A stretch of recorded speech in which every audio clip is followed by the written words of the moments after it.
De nuevo continuamos un poco con la exposición después de ver el vídeo donde hablábamos de las universidades indígenas guaraní y de pueblos de tierras bajas. Creo que conviene hacer algunas apreciaciones más precisas de alguna manera y de alguna forma explicar algo más todo aquello sobre estas universidades. De nuevo, dar las gracias al doctor Valerio Martins, sin el cual pues no hubiera sido posible hacer esta retransmisión. Y por supuesto al curso de nuevo Extensao, Educación Indígena e a Perspectiva Intercultural de la Universidad Estadual del Sudeste da Bahía.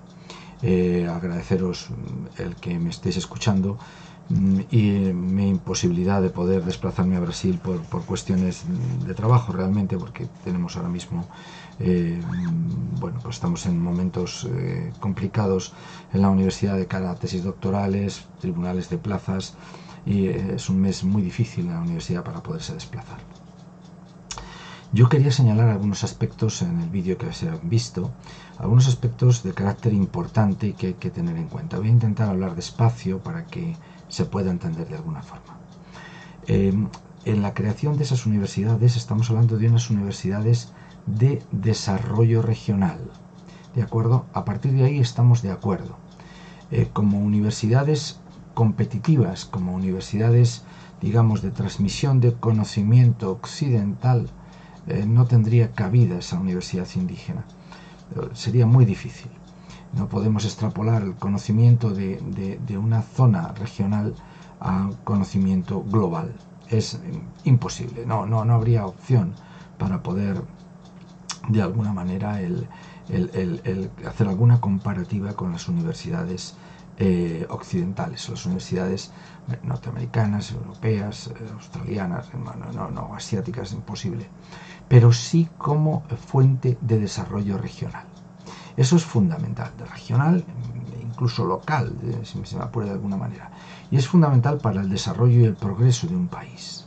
Por lo tanto, sí cabe en el contexto latinoamericano. Yo ahí lo tengo muy claro. Desde esa perspectiva, habría que introducir el primer concepto, que es el concepto de identidad. Un concepto de identidad que se ve claramente reflejado en esas universidades indígenas. Ese concepto de identidad, en el cual es una identidad que debe ser incluyente, nunca excluyente. Cuando digo esa identidad incluyente y me centro en la Universidad Indígena Guaraní, quiero explicar que es una identidad donde no solamente ha de aceptarse la cultura guaraní y de los otros 32 pueblos de tierras bajas, sino que incluya otros conocimientos también, porque de lo contrario estaríamos desarrollando una identidad excluyente. Y esa identidad excluyente, si solo incluimos la identidad guaraní y de esos pueblos, estaríamos generando un proceso nacionalista. Y ese proceso nacionalista lleva a la exclusión y por lo tanto no estaríamos trabajando el fin último que queremos llegar, que es el de la convivencia. Para convivir necesito conocer las culturas diferentes, pero de alguna manera integrarlas para después incluirlas en mi contexto social. No sé si me explico bien. Es decir, que cuando esa identidad es incluyente, estamos completamente de acuerdo en la génesis de cualquier universidad, si transmitimos una identidad incluyente. Pero si esa identidad es excluyente, sinceramente no tiene cabida. Por lo tanto, sí a una identidad guaraní de pueblos de tierras bajas, o sí que fuera una identidad, pues vamos a hablar, quechua o aymara, o lo que quieran, de diferentes culturas, no habría ningún problema, pero siempre y cuando sea identidad incluyente. En ese caso, evidentemente, esa identidad va a generar otro concepto nuevo, que es el de la intraculturalidad. Es decir, cómo esa identidad a mí me significa dentro de mi propio grupo social. Desde luego que en la universidad indígena, esa identidad guaraní, esa identidad quechua o aymara, la que fuera, de cualquier otra universidad, cómo me identifica dentro de mi grupo. Esa sería esa identidad. Pero insisto, incluyente. En Europa estamos hartos y cansados de que esas identidades, cuando han sido excluyentes, solo han generado conflictos. Me remito a la Segunda Guerra Mundial. ¿Qué es en realidad el nazismo? Una identidad excluyente. ¿Quién no se sentía nazi? ¿Quién no se sentía... y que al final, ¿qué hizo? Separar. Yo soy nazi, pero no quiero a los judíos, no quiero a los gitanos, no quiero a los homosexuales, y al final genera un conflicto. Eso no es convivencia. Esa identidad, cuando es excluyente, genera nacionalismo, y el nacionalismo es todo lo contrario a lo que perseguimos. Es todo lo contrario a una formación en una educación intercultural. Todos somos nacionalistas, claro que lo somos. ¿Quién no quiere su pueblo, su tierra, su cultura, sus costumbres? Pero eso no quiere decir que excluya a las otras. Eso no lo quiere decir. Por lo tanto, identidad incluyente que me genera una intraculturalidad evidentemente incluyente. Y una vez que he generado esa intraculturalidad, tengo que abrirme a algo más. ¿De acuerdo? Esa identidad incluyente me abre a procesos de relaciones sociales. Y esos procesos de relaciones sociales, no ya solo con mi grupo, sino con otros grupos, es lo que me permite trabajar después la interculturalidad o la multiculturalidad. Por supuesto, primero la multiculturalidad y después la interculturalidad. Me explico. Cuando esa intraculturalidad es incluyente, fruto de una identidad también incluyente, me permitirá realmente la coexistencia con otros grupos sociales distintos al mío. Y esa interrelación con esos grupos sociales que están coexistiendo en mi entorno facilitará procesos multiculturales. Yo acepto al otro, ahora no comparto nada con él, pero lo acepto. Estaríamos trabajando la multiculturalidad. Pero para aceptar al otro, no puedo crear únicamente una universidad para un grupo social que sea excluyente, porque entonces no acepto al otro, solo acepto al mío. Por lo tanto, una universidad indígena debe aceptar siempre otros contenidos, no solo los propios.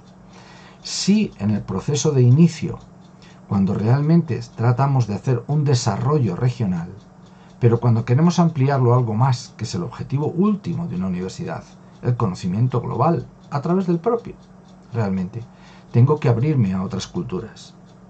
Y en consecuencia, al abrirme a otras culturas, tengo que establecer nexos de relación entre ellas.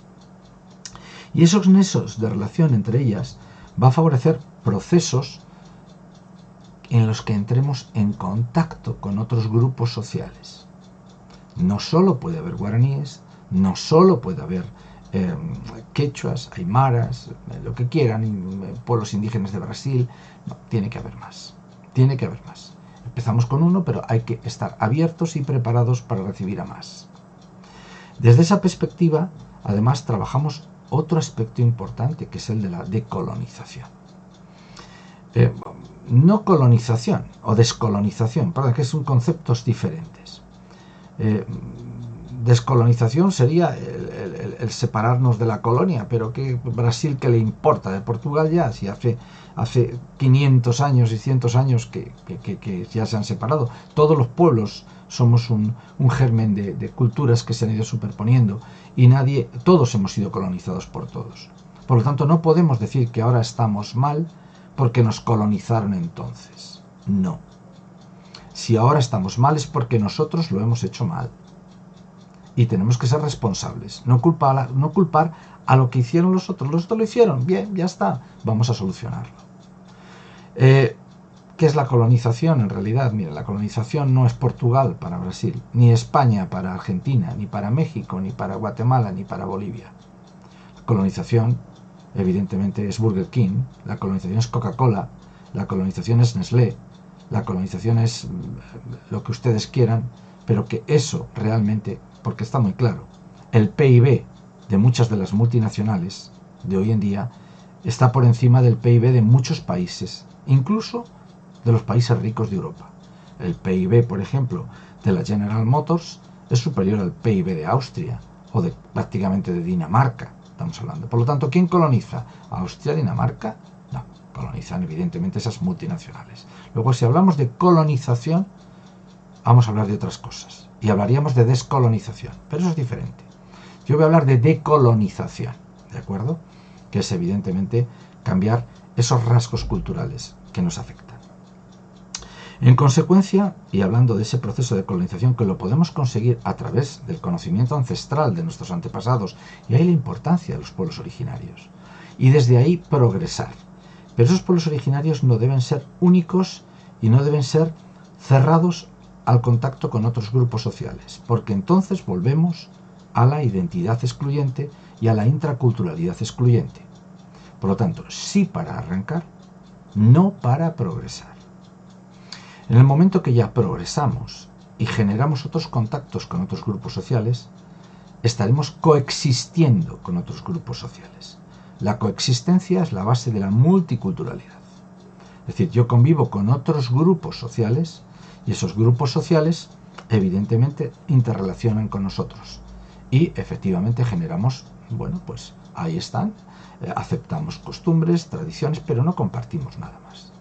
El paso que queremos o que deberíamos desarrollar desde las universidades indígenas es otro más. Pero no solo en las universidades indígenas, en cualquier universidad, ya de cualquier nacionalidad, y ahí sí que estamos todos iguales. Sería el paso hacia la interculturalidad. Es decir, que esos grupos sociales que están coexistiendo en un espacio se interrelacionen entre sí. Y ahí sí que estaríamos hablando ya no de coexistencia, sino de convivencia. Y ahí estaríamos hablando no de multiculturalidad, sino de interculturalidad. Pero insisto, una interculturalidad sin ninguna duda que sea, por supuesto, incluyente. Esa interculturalidad y ese proceso de inclusión, evidentemente, facilitaría el proceso de decolonización y permitiría que la globalización estuviese filtrada, no nos llegara tal cual nos llega, porque es más fácil que el Colacao, la Coca-Cola, McDonald's entre en un país que entre un ciudadano o una persona de un país a otro. Eso es muy triste, pero esa es la realidad. En consecuencia, son aspectos que yo creo que debemos tener muy en cuenta cuando trabajemos en las universidades indígenas y los pueblos originarios, porque evidentemente esos grupos sociales con los que vamos a trabajar no deben quedar anclados. En España sería imposible, ahora lo traslado a España y lo traslado a la propia comunidad gitana, por poner un ejemplo. No podríamos construir una universidad para gitanos, porque entonces estaríamos estableciendo un proceso excluyente.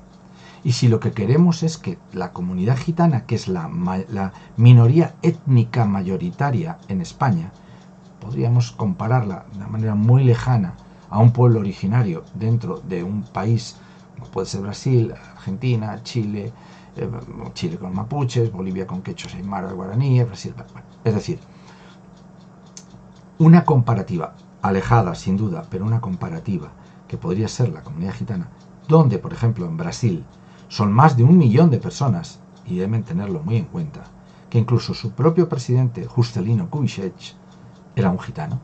Por lo tanto, ténganlo presente también la comunidad gitana. Aquí no podríamos, es que no deberíamos desde la educación intercultural crear una universidad solo para la comunidad gitana. Trasladémoslo a una comunidad solo para una comunidad indígena, una universidad, perdón, para una comunidad indígena. Sería impensable e imposible. No lo deberíamos hacer desde la educación intercultural, insisto. Otra cosa es que se hace, por supuesto. Otra cosa es que se hace desde una visión además etnocéntrica, por supuesto. Pero hay que trabajar y luchar contra ese etnocentrismo y luchar contra ese nacionalismo excluyente. Esas son las dos graves flechas que inciden en el corazón de la educación intercultural, porque eso genera prejuicios y genera estereotipos. Tenemos que luchar contra ello. Bien, desde esa perspectiva, a la comunidad gitana lo que hacemos precisamente es justo el proceso contrario del que se está haciendo con la creación de las universidades indígenas. Es decir, nosotros no queremos que el alumnado o los estudiantes o las personas gitanas accedan mayoritariamente a unos colegios donde sean de mayoría gitanos. No. porque volvemos a crear un gueto. Tienen que diluirse, y ese es el paso hacia la interculturalidad.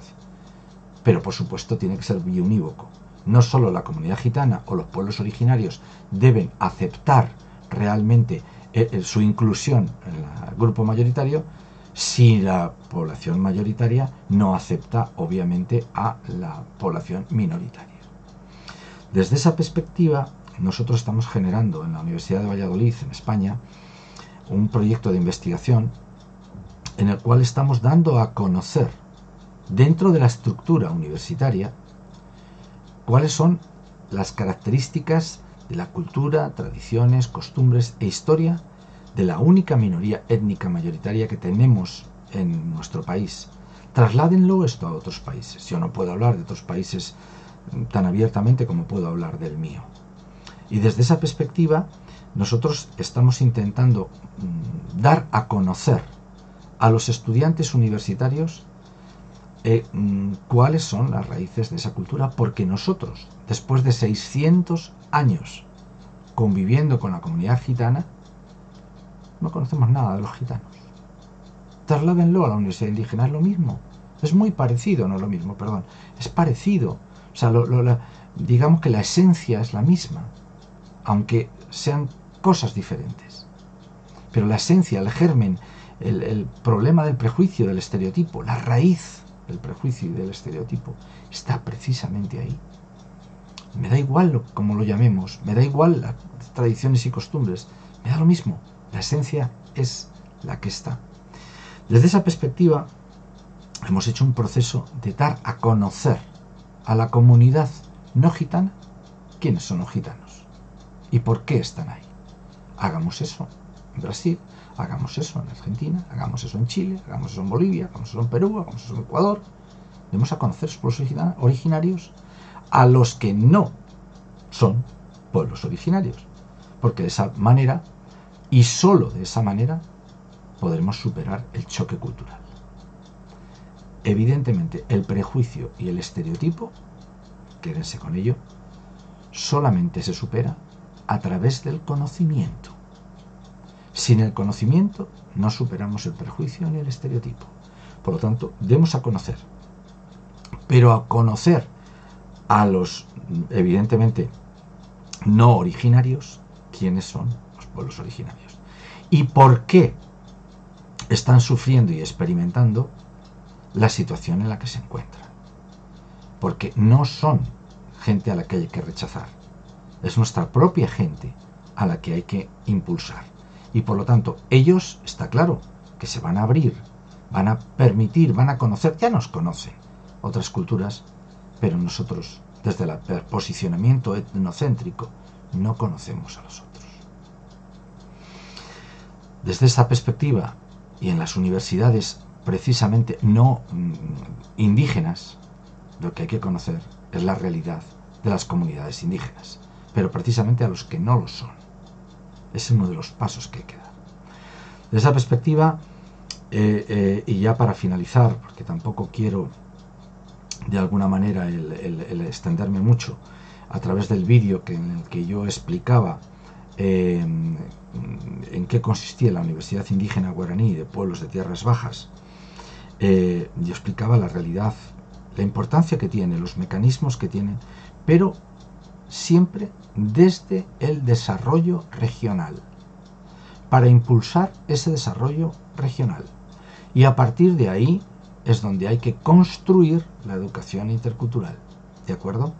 Pero donde realmente tenemos que hacernos fuerte es precisamente en las universidades no indígenas, que son las que realmente no van a poder incluir a la comunidad indígena. Pero una comunidad indígena que tiene que estar educada, formada, y la mejor forma para poder hacerlo es a través de la creación de esas universidades indígenas en esos lugares desfavorecidos económica y socialmente, que evidentemente necesitan ayuda y necesitan desarrollo local y regional.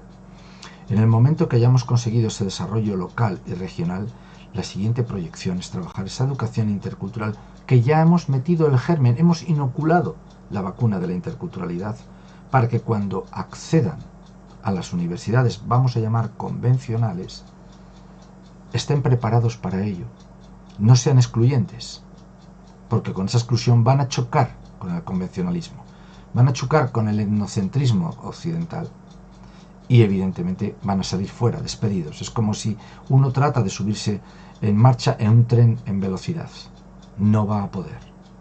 Pero si ese tren, digamos, le frenamos y para ello trabajamos en las universidades occidentales, vamos a llamar, no indígenas, en el conocimiento de la realidad de la comunidad indígena, ese tren va a frenar, va a abrir sus puertas y ahí tienen que subir, evidentemente, esas comunidades indígenas que han estado preparadas y formadas probablemente en aquellos lugares donde, si no es por el desarrollo regional que supone esa universidad indígena, no hubiesen podido estar preparados y formados y acceder a ese tren. Ese tren de la convivencia, donde tienen que, en principio, coexistir. No me opongo a la coexistencia, no me opongo a la multiculturalidad, pero demos un paso más, el de la interculturalidad y el de la inclusión. Finalizar, que hay otro paso importantísimo, por ahí ya se lo dejo al doctor Daniel Valerio, que es experto en ello y conocedor de lo que les estoy diciendo, de otro nuevo concepto que él generó en su tesis doctoral, que es el de la sobreculturalidad.